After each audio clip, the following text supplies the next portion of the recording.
Praise the Lord. എസ്രായുടെ പുസ്തകം 6-ാം അധ്യായം അതിൻ്റെ 1 മുതൽ 22 വരെയുള്ളതായ വേദവാക്യങ്ങൾ.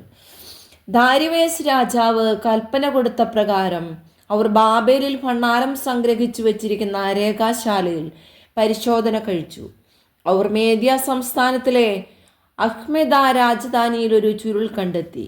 അതിൽ ജ്ഞാപകമായിട്ട് എഴുതിയിരുന്നത് എന്തെന്നാൽ, കോരേശ് രാജാവിൻ്റെ 1-ാം ആണ്ടിൽ കോരേശ് രാജാവ് കൽപ്പന കൊടുത്തത് യെരുശലേമിലെ ദൈവാലയം യാഗം കഴിക്കുന്ന സ്ഥലമായി പണിയണം.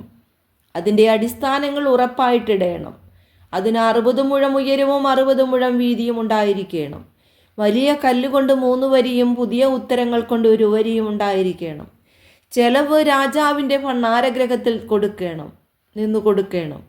അതുകൂടാതെ നെബൂഖദ്നേസർ യെരുശലേമിലെ ദൈവാലയത്തിൽ നിന്ന് എടുത്ത് ബാബേലിലേക്ക് കൊണ്ടുവന്ന ദൈവാലയം വക പൊന്നും വെള്ളിയും കൊണ്ടുള്ള ഉപകരണങ്ങൾ മടക്കി കൊടുക്കുകയും അവ യെരുശലേമിലെ മന്ദിരത്തിൽ അതതിൻ്റെ സ്ഥലത്ത് വരുവാൻ തക്കവണ്ണം ദൈവാലയത്തിൽ വയ്ക്കുകയും വേണം. ആകയാൽ നദിക്ക് അക്കരെ ദേശാധിപതിയായ തത്നായിയെ ശെദർബോസ്നയെ നിങ്ങളും നദിക്ക് അക്കരെയുള്ള അഫർസ്യരായ നിങ്ങളുടെ കൂട്ടക്കാരും അവിടെ നിന്ന് അകന്നു നിൽക്കണം. ഈ ദൈവാലയത്തിൻ്റെ പണിക്കാര്യത്തിൽ നിങ്ങൾ ഇടപെടരുത്. യഹൂദന്മാരുടെ ദേശാധിപതിയും യഹൂദന്മാരുടെ മൂപ്പന്മാരും ഈ ദൈവാലയം അതിൻ്റെ സ്ഥാനത്ത് നിന്ന് തന്നെ പണിയട്ടെ. ഈ ദൈവാലയം പണിയേണ്ടതിന് നിങ്ങൾ യഹൂദന്മാരുടെ മൂപ്പന്മാർക്ക് ചെയ്യേണ്ടതിനെ കുറിച്ച് ഞാൻ കൽപ്പിക്കുന്നത് എന്തെന്നാൽ, നദിക്ക് അക്കരെ പിരിയുന്ന കരമായ രാജാവിൻ്റെ മുതലിൽ നിന്ന് ആളുകൾക്ക് താമസം കൂടാതെ കൃത്യമായി ചെലവും കൊടുക്കേണ്ടതാകുന്നു. അവർ സ്വർഗത്തിലെ ദൈവത്തിന് സൗരഭ്യവാസനയുള്ള യാഗം അർപ്പിക്കേണ്ടതിനും രാജാവിൻ്റെയും അവൻ്റെ പുത്രന്മാരുടെയും ക്ഷേമത്തിനു വേണ്ടി പ്രാർത്ഥിക്കേണ്ടതിനും സ്വർഗത്തിലെ ദൈവത്തിന് ഹോമയാഗം കഴിപ്പാൻ അവർക്ക് ആവശ്യമുള്ള കാളക്കിടാക്കൾ,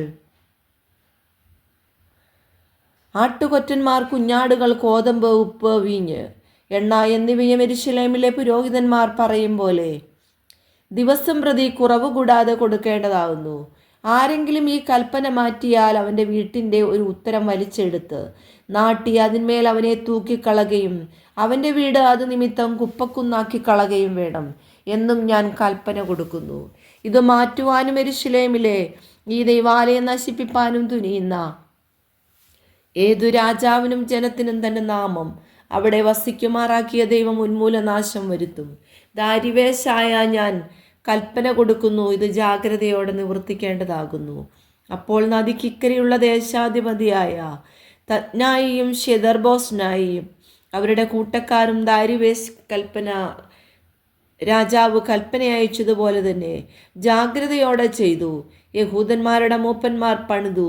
ഹഗായി പ്രവാചകനും ഇദ്ദോവിൻ്റെ മകനായ സെക്കരിയാവും പ്രവചിച്ചതെന്നാൽ അവർക്ക് സാധിച്ചും വന്നു. അവർ ഇസ്രായേലിൻ്റെ ദൈവത്തിൻ്റെ കൽപ്പന പ്രകാരവും കോരശിൻ്റെയും ദാരിവേശിൻ്റെയും പാർശ്വ രാജാവായ അർത്തകശിഷ്ടാവിൻ്റെയും കൽപ്പന പ്രകാരവും അത് പണിതു തീർത്തു. ദാരിവേശ് രാജാവിൻ്റെ വാഴ്ചയുടെ 6-ാം ആണ്ടിൽ ആദാർ മാസം 3-ാം തീയതി ഈ ആലയം പണിതു തീർന്നു. ഇസ്രായേൽ മക്കളും പുരോഹിതന്മാരും ലേവ്യരും ശേഷം പ്രവാസികളും സന്തോഷത്തോടെ ഈ ദൈവാലയത്തിൻ്റെ പ്രതിഷ്ഠ കഴിച്ചു.